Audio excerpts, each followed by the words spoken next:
my pleasure to introduce the second speaker of the morning session, so George Sifakis. He got the Turing Award in 2007 for his role in developing model checking as a highly efficient verification tool. And in his talk today, he will talk about, I think, a very hot topic, namely about autonomous systems and what are the challenges and perhaps some of the overseen challenges in designing them.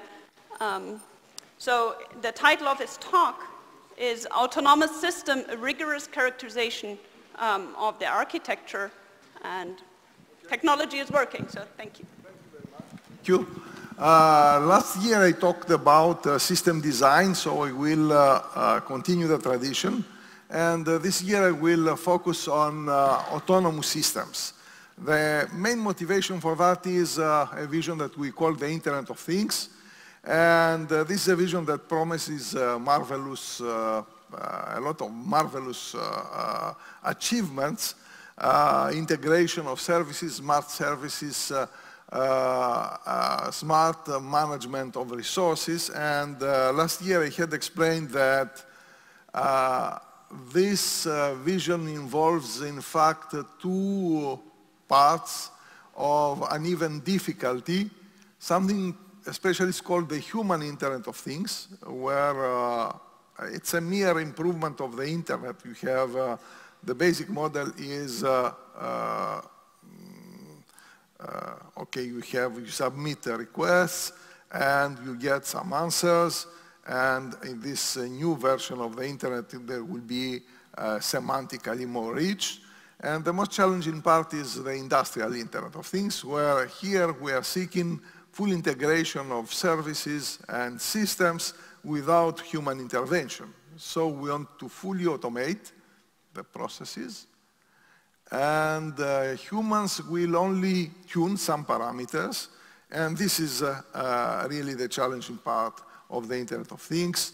There is currently an important industrial consortium that works towards developing infrastructure and solving all the problems that raises this vision. Frankly speaking, I have not seen any interesting results so far. The problems we are facing in order to achieve this are very, very hard because autonomous systems are critical.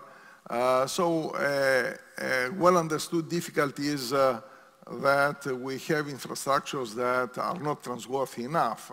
In particular, they are not secure enough. So security is a very big issue, and we don't know how to cope with that. Also, another problem is the impossibility to guarantee response times. If you want to have control loops, you should have guaranteed times, and protocols are asynchronous. You cannot do that with the existing networking infrastructure. And there are other problems that come from the fact that you try to integrate, to have mixed criticality system integration, very critical systems with systems that may be vulnerable, and I hope you can imagine this. Now, these are the limitations, and I would like also to emphasize that despite these limitations, under the pressure of markets, we have new practices. You know that today functionality can change in systems, so hardware is a kind of commodity, and then you can create new services by adding software. Software can be mobile, reconfigurable, customizable, and this is a standard practice now in the internet. And this practice can become very dangerous when you apply to critical systems like autonomous systems. You probably know that Tesla car software may be updated every month, okay? So this is a very dangerous practice. I have worked on critical systems for decades now, and there are rules that require that we don't change once a product is put in the market, and this is, has some criticality, it is certified, and the product cannot be changed. So what they are doing for Tesla cars and other devices when they change the software is against a standard practice. Let me remind you that when an aircraft is certified, you cannot change anything, not only the software, but you buy all the hardware that is needed for the life of the aircraft. So you have these new practices, and this is a reality, and quite soon we will have self-driving cars. And I believe that this is an inevitable evolution, and the problem is how systems engineering will change to meet these needs. We are moving from small-size centralized systems that are non-evolvable and are automated to autonomous systems that are distributed. So in systems I have designed for aircraft, the environment is very predictable, and now for, say, self-driving cars, we have dynamically changing environments. And also, when we design critical systems, we have the ambition to guarantee correctness, to provide guarantees at design time. And I think that we should break with that.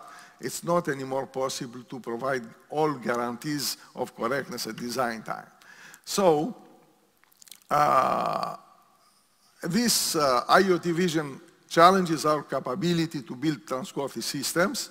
And I think that for autonomy, we need a technical definition of autonomy based on some semantic model, not just a list of terms, self-prefixed terms. So many papers in the literature about autonomous systems, you see that an autonomous system is self-healing, self-optimized, self-protected, self-aware, whatever, okay. And this technical definition should allow us also to understand how we can enhance systems autonomy, and for each enhancement, what are the risks we take, what are the technical difficulties.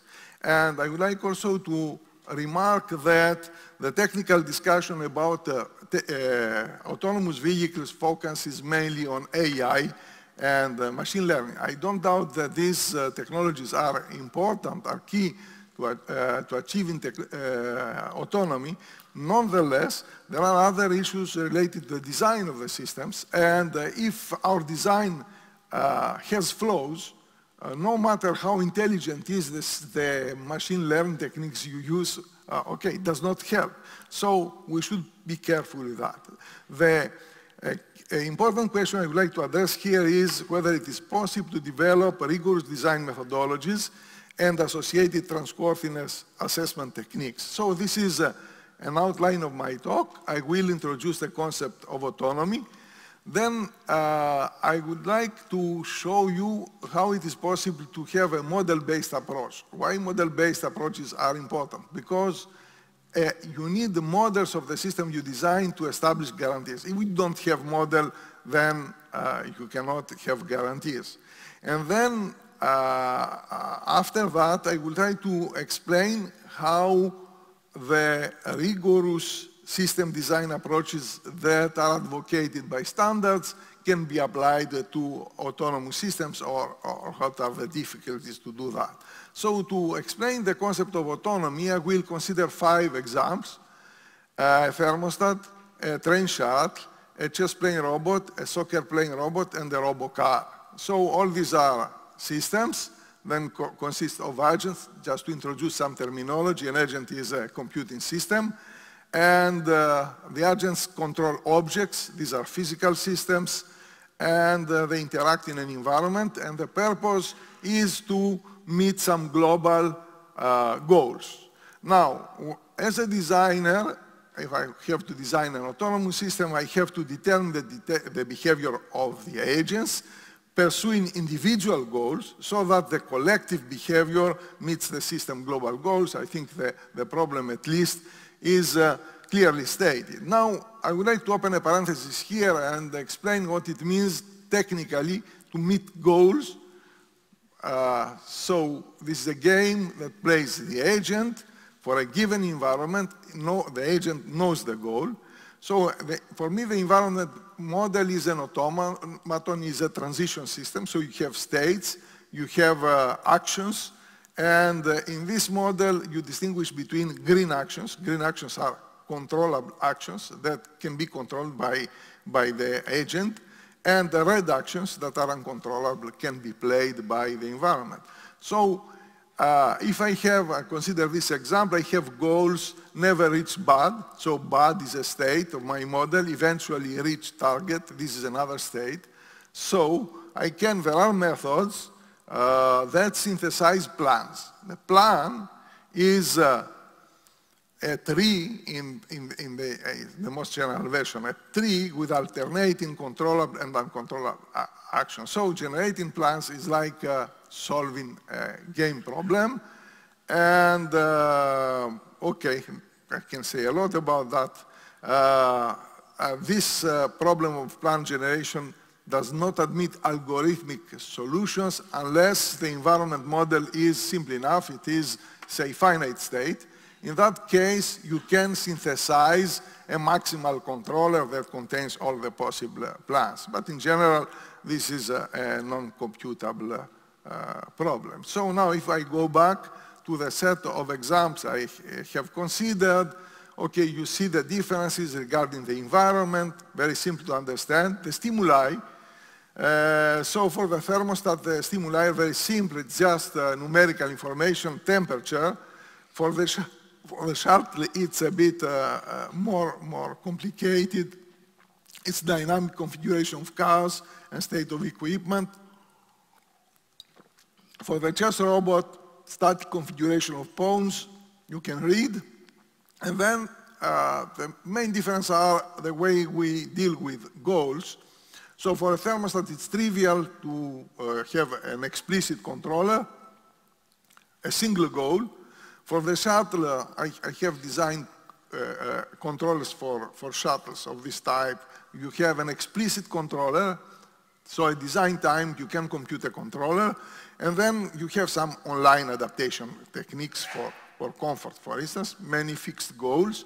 And then as you move downwards, you see that you cannot have static planning, you have online planning, and for chess robot, you use stored knowledge. For soccer robot, also some stored and generated knowledge, and you have dynamically changing goals. So I hope that through this set of exams, you see that I can have automated systems, and the difference between automation and autonomy will become more clear when I show you what I consider to be a good agent model. So an agent interacts with an environment through sensors and actuators. So the sensors send the sensory information. This is the input to the agent.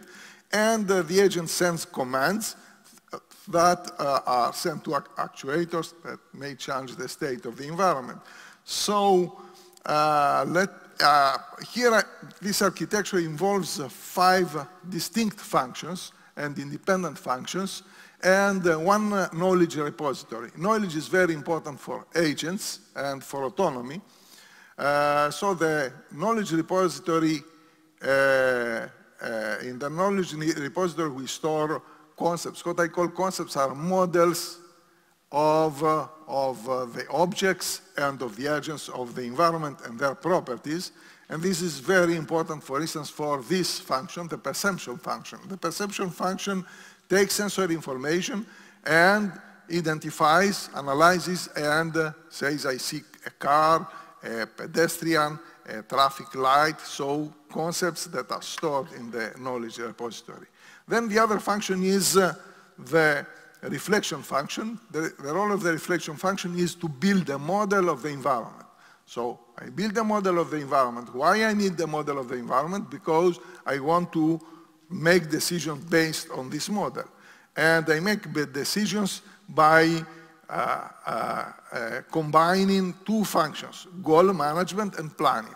What means goal management? I have a set of goals, and goal management boils down into solving an optimization problem where under some constraints that are constraints on available resources. For instance, have the best quality of computation under deadline constraints or under constraints of memory or of energy.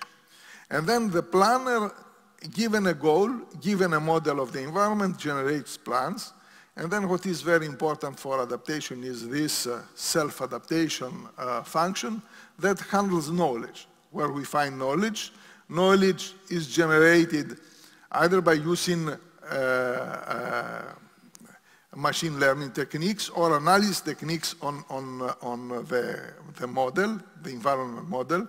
And so the self-adaptation means that I am able to change the goal management process, either by changing some parameters that count in the choice of goals in the goal management process, or by changing goals. So this is a first description of the agent model. I hope this is it's clear how you can combine these 5 basic functions. And here I have a definition of autonomy that comes from what I said so far. So if we consider this model, we can now understand the difference between autonomous and automated. It's clear that the thermostat is not an autonomous system. Why it's not an autonomous system? Because you don't need any one of these functions, okay? You have static control at design time, you don't have goal management, you don't have any planning function, self-adaptation, etc. So another important question is that in some systems you have some part of the autonomy is ensured by automated systems and other by humans. And this is a concept that is important in autonomous systems engineering. It's called the autonomy level of the system. So here I'm giving you an example of autonomy levels for cars. And this is the definition of autonomy levels by the Society of Automotive Engineers. So you see that you go from level 0 to 0.5. 0.5 is for full automation, so no driving wheel, no steering wheel at all. Level 4 is high automation. So for instance, self-driving cars with specific equipment in, say, what we call automated highways. Level 3 is an interesting level because here the car has, the system has the control, and upon system's request, the human driver must be prepared to respond. This is a situation hard to manage. So you have this concept of system autonomy levels, and if I use the architecture I have proposed and the concepts I have proposed, I can characterize autonomy levels. So the part that is automated by machine, and the part of these functions that is assisted by humans. Okay, so I hope that what I said is clear.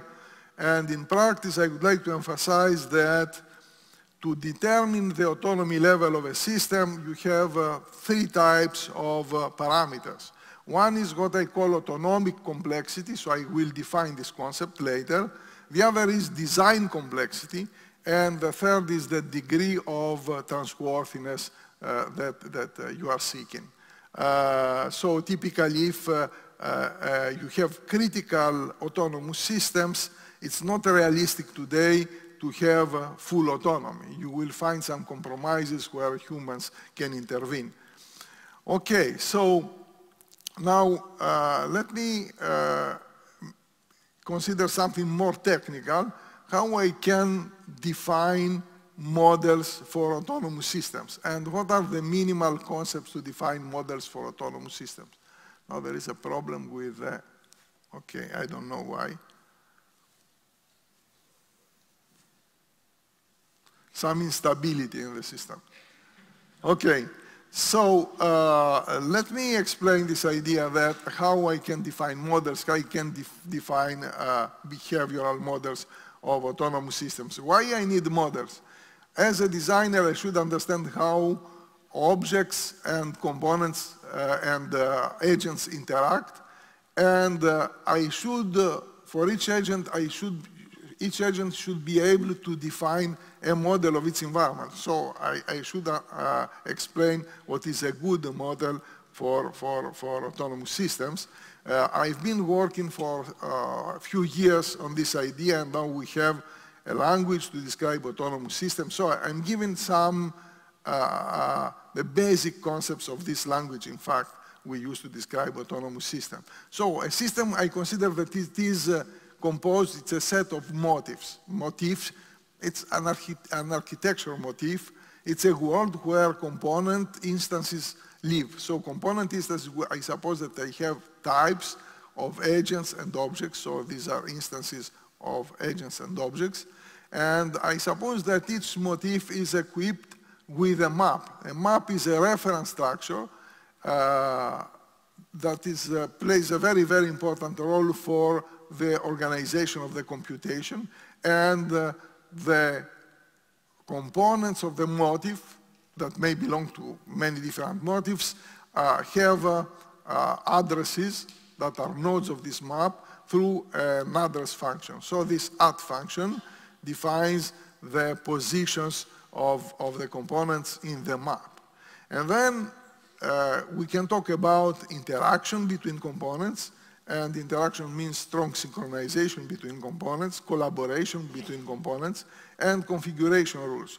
Configuration has to do with the degree of dynamism of the system. So you can have mobile components. What it means, mobile components? The addresses of components may change, creation, deletion of components, or even dynamic change of the map. Okay, so we have defined a language, and the meaning of these models can be defined by using operational semantics. Is an automaton, is a transition system on which I can apply planning, generation of plans. Now this is an example I'm showing you.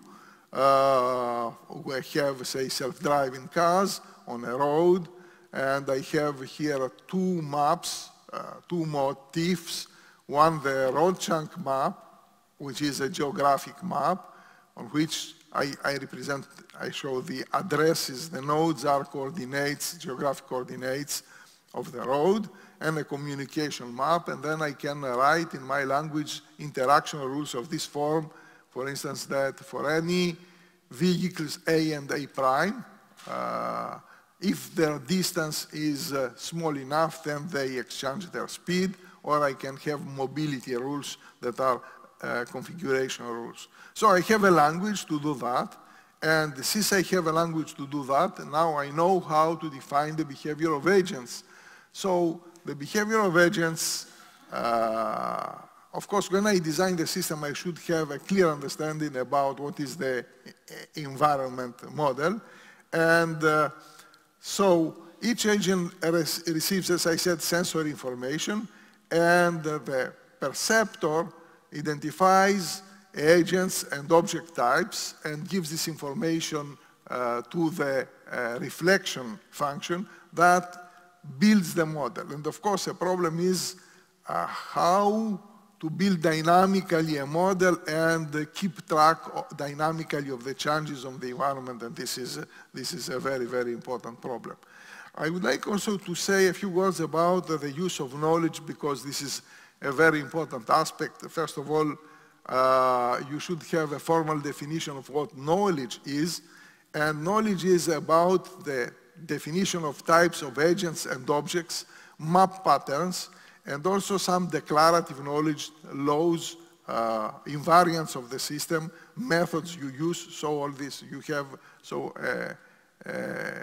a list of items here that characterize the knowledge of the repository. And of course, how efficient is this interaction between the agent and the environment depends also on how you use knowledge to make in the decision process. Okay, now I would like to discuss this issue that is very important, how much hard it is to build autonomous systems. And I would like to show that this takes two aspects. One is autonomic complexity, so issues that are strictly related to autonomy, so to the realization of the functions I mentioned. And there is another dimension that is completely independent, that is design complexity. So there is a third type of complexity I will not talk about, is implementation complexity. This is quite standard. So let me say what is autonomic complexity. Autonomic complexity can be characterized by these factors here: complexity of perception, how difficult it is to interpret a stimuli, to cope with ambiguity, for instance, of the images you get or the vagueness of the images you get. Also, what is the volume of data you have to analyze to extract some relevant information. Also, another factor is the lack of observability and controllability. How much you control and you observe in your environment. The more you increase observability and controllability, the better to make the right decisions. Another factor is uncertainty. Uncertainty means a lack of predictability. Lack of predictability, and this may have various reasons, and of course, most critical events are unpredictable, failures, attack, etc. And finally, complexity of goals. There are goals that are easy to manage, for instance, safety goals. Reachability goals are much harder, or security or optimization of resources goals are much harder to achieve. And okay, so this gives you an idea about what are the difficulties specific to autonomous behavior. Now, and this should be emphasized and understood when you design a system, an autonomous system. This is a complex system. It has components. Components are agents and objects, and these should be coordinated. So there are two factors in design complexity.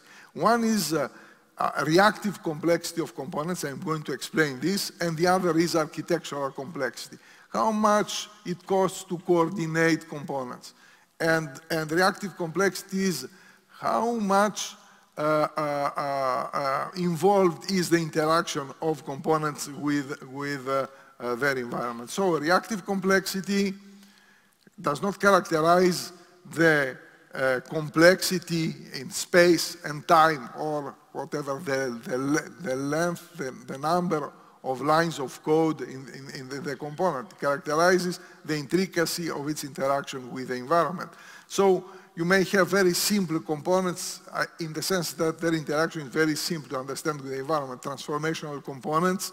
You may have streaming components. Streaming component, you have streams of values and you produce streams of values. So here you care about functionality and also about latency.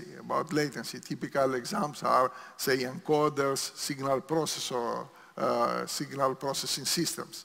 And then you have embedded components. Embedded components are components that continuously interact with an external environment. So here the goals you have to maintain are much more complicated. You have functional goals, but we have what we call quality of service goals. And finally, and this is very important for autonomous systems in the Internet of Things, you may have cyber-physical components. So a cyber-physical component integrates, it's an embedded component with its own environment in terms of objects. So a cyber-physical component receives not only information about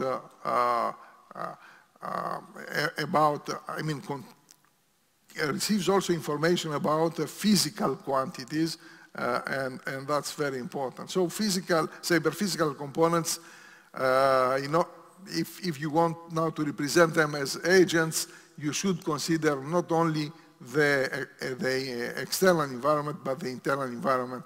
And I should say that cyber-physical systems is a domain of research that is very active currently. Now, how about architectural complexity? Okay, so you can figure out a way to go from simpler architectures to more involved architectures by considering this classification that comes here from my architectural model. And here is what I propose. as a classification. You may have static architectures, so as hardware architectures where you have components and all the interconnect is known. Then more difficult, more involved are parametric architectures, like in a ring architecture. In a ring architecture, you want an architecture that works for any number of components in the ring. And then a dynamic architecture is a parametric architecture where you can create and delete agents. Mobile architecture, like for instance the architectures you need in mobile telecommunications, these are dynamic architectures where you have the mobility, so the address function changes. And finally, the most complicated architectures are self-organizing architecture. You have many motives, many modes of organization, like, for instance, self-driving cars. So, just to show you what you get if you consider different types of systems in this space, architecture complexity, reactive complexity. So you see that complexity increases as you go up and right. It's interesting also to note this distinction between services and systems. So services you use for services, use transformation and streaming components, and for systems, embedded and cyber components. The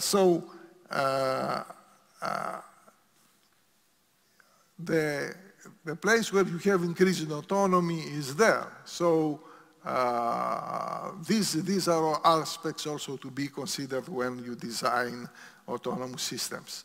Okay, so let me finish by saying a few words about rigorous system design. This is a concept that rigorous system design is required by standards for critical systems. And you know that when you build systems, one concern is trustworthiness, that the system would behave correctly despite any problems that it can encounter in its life, and optimization goals, of course, because if you give me a lot of money, I can give you a very trustworthy system. You cannot sell it, so okay. And you understand that the two types of goals are antagonistic. So today we have a situation where we have critical systems. The development of these systems costs a lot. Best effort systems, so these are very large systems, and some intermediate situations. Now, what I would like to emphasize is this, that when you build a flight controller, the reliability is 10 to the minus 9 failures per hour, and a single failure is not catastrophic. And the reliability of some platform is, the web platform is, say, 10 to the minus 4. So why we don't have everywhere reliability 10 to the minus 9? Okay, the answer is simple. Even for rockets, if you want to multiply by 10 the reliability of a rocket, you will have to pay 1,000 times money more. Okay, so when you try, and this is a problem we are facing today in order to have large autonomous systems that may be safety critical. When we apply rigorous design techniques, they are based mostly on verification. Verification means that you try to get guarantees. You have a model of the nominal behavior of the system, the goals. You try to formalize the goals, and you reason about that, and you try to provide guarantees. I don't want to give details because most of people are familiar with the verification, but you have somehow to formalize the goals, and for autonomous systems, complex autonomous systems, I let you contemplate. These are goals for self-driving cars. You have 28, you cannot read, but just to show you some of these goals, these are very hard to interpret in terms of very concrete objectives and to formalize for reasons you hopefully understand. So verification, as we have applied it today, in standards suffers some limitations that I list here, and Okay, probably I don't have time. How much time I am left? 10 minutes? Yeah? 7, rather 7. Okay, so you have well-known limitations. And also, something else that should be remarked is that even if you prove your system correct, truth is a social process, okay? Even if I say I have a system, it is perfect, I have proven it with my prover, okay? This should be confirmed by an authority, and that's a problem. Furthermore, I would like to emphasize that machine learning techniques cannot be verified, cannot be formally verified. Why it cannot be formally verified? Because in order to verify, you need the requirements, and we don't have requirements about how a cat is different from a dog. So, okay, so let me skip this. And once now you provide guarantees, then you have, so when you provide guarantees for a nominal behavior, for a nominal model. And then you have to take into account all the assumptions you made about some ideal behavior of the environment. So the nominal model says what are the trustworthy and the non-trustworthy states, and then you should consider hazards of different types. You do what we call risk analysis, and the role of this risk analysis is to determine among now the non-trustworthy states, non-fatal states and fatal states. The idea is that by using redundancy techniques, when a harmful event occurs, you will not go into a fatal state. A fatal state is a state where the trustworthiness is fully compromised, okay? You cannot go back. And there are techniques to do that, and we know how to apply these techniques for small systems. I have done this for avionics systems. So you have a recovery mechanism. Now, these techniques, just to summarize, are not applicable to complex autonomous systems, and you can imagine the reasons. One reason is that these systems are too complex. We cannot analyze. Just consider an example here. This is an example of failure typology covering 99.4% of the light vehicle clashes for some number of cases. And what means vehicle failure? Vehicle failure should be analyzed because it has many different causes, and depending on the cause, we can have recovery techniques. So these systems are extremely complicated to apply the standard techniques, and I would like to close with a discussion. Two aspects. One, I think that the important question is whether we will have standards, we will have guarantees. Current standards cannot be applied. So today, self-driving cars and other products are self-certified, which sounds like a joke. So the manufacturer says, my car is good enough, just use it, okay? No independent certification. So the important question is whether it's possible to guarantee safety just by testing. So companies like Tesla or Waymo say, just testing, if it's tested enough. I don't think that this is technically acceptable. There is an interesting paper by Mobileye, which is a subsidiary of Intel, that advocates model-based techniques. That's a good point. And of course, the question is whether it is possible to develop rigorous design techniques. This is an open question. Now, in what I said, I think I clarified the concept of autonomy. I think that autonomy should be associated with functionality and not with specific techniques, as many papers do that. So machine learning is essential, but it's not the only way to build perceptors and adaptive controllers. And I consider that autonomy is a kind of broad intelligence. It's not just decision automation. So there is a big difference between an autonomous vehicle and a game-playing robot. So if people tell me that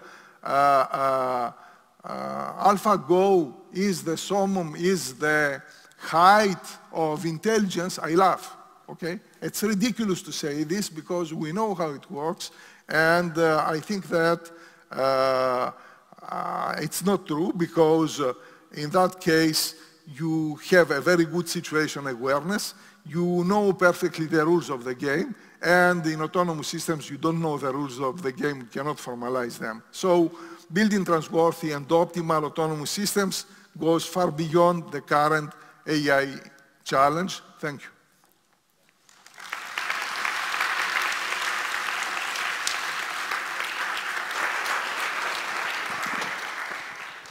Thank you very much for this very interesting talk, showing us the challenges we face in our future. So we have time for a few questions. So are there, yes?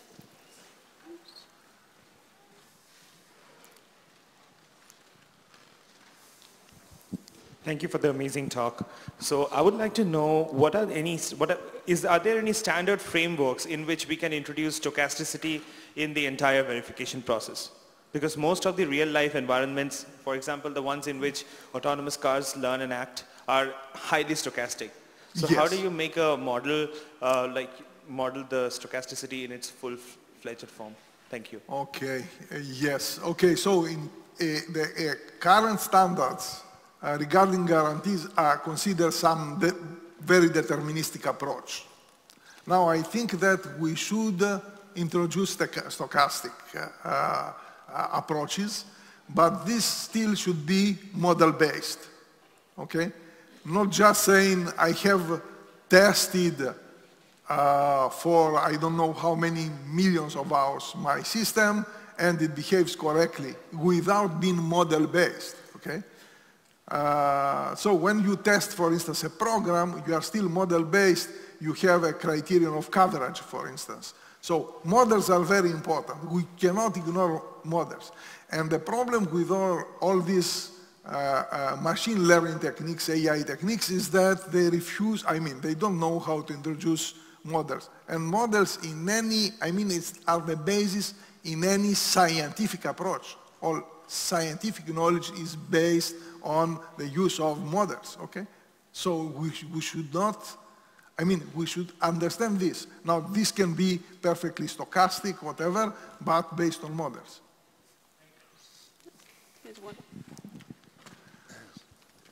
So it seems to me the biggest problem with self-driving car technology is what I'll call outliers, which is they depend on the white lines on the road being there. When the city comes along and repaves the road, then the white lines are gone for a couple of days. Yes.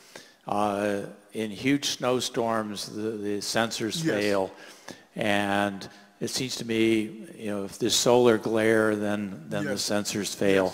Yes. And it seems to me that to make things reliable, you need to somehow figure out what all the outlying conditions are and figure out how to test against them, and that seems completely impossible. So what do you do with this sort of failures? Let me tell you what is for me a realistic approach that can be applied today, provided we make the investments for that. A realistic approach is that we equip roads with the adequate infrastructure that is not affected by perturbations you mentioned, okay? And this is realistic to have in highways, for instance. To equip a highway, I don't know, San Francisco, Los Angeles, whatever, or there are some interesting experiments in Europe. This is the realistic approach. I don't believe that it's realistic to have a mix of self-driving and human-driven cars in cities, okay? This may be a catastrophe, okay? So I think that we should be careful about that. But there are technical solutions. If we have enough observability and controllability and this is reliable, then I think that we can solve the problem. So, last question, and then...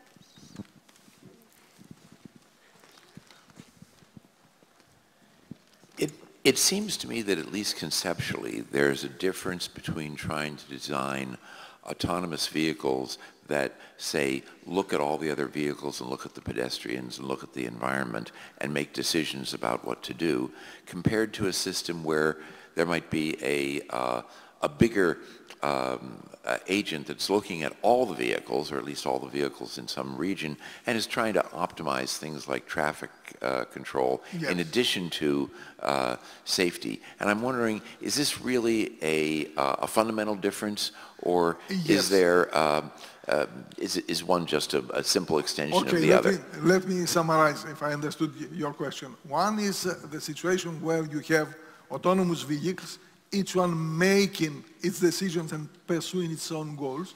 And the other is to have some monitoring system global, knows the global picture, and resolve conflicts.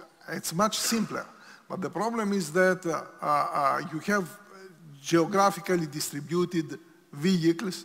I think the solution will be to have some monitoring system to make things more predictable. It's a matter also of real time, okay? How much real time can be a centralized system that centralizes the information, analyzes it, because decisions in some cases must be taken really on the spot and with very short reaction times. But I think that the compromise is to have a solution, so you have centralized solution, fully distributed solution, and decentralized solution. So decentralized means that you have some arbitration processes that are supervising this. This is the realistic solution. But we'll see, we'll see. There is a difference, yes. Yes. Okay, so we leave the other questions for the lunch breaks or come back after the talk in front. Andreas Reuter has an announcement to make, but before his announcement, let's thank Joseph Sifakis again.